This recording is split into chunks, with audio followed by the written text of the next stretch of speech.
Da želi naložbenik iz Grosuplja pri Šparu v Bršljinu urediti igralnico, so v krajevni skupnosti izvedeli šele na dan seje minuli četrtek, ko so svetniki tudi odločili proti, poudarja Jožica Šepetavc.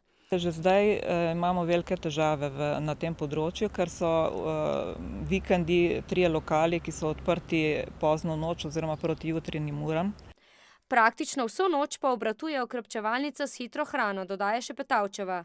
Po informacijah strani policije je truma ljudi ob 3 zjutraj v soboto, recimo, ki se peš odpravi iz centra mesta, takrat, ko se tam vse zapre, in so na poti v Bršljin, kjer pa je še vedno odprto.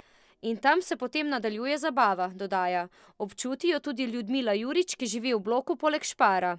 Pa ne samo jaz, to drugi se pritožujejo, ker ni mira, policijo smo že vsi klicali, ne pomaga nič. Zato, ker policija pride mimo, se pripelje in seveda gre to naprej. Mladina nadaljuje ob 3 ponoči, ob 4 ponoči. To je vriskanje, malca, pijača, to je vse tlele, ne. Zato so si vdahnili, da vsa igralnica tam ne bo.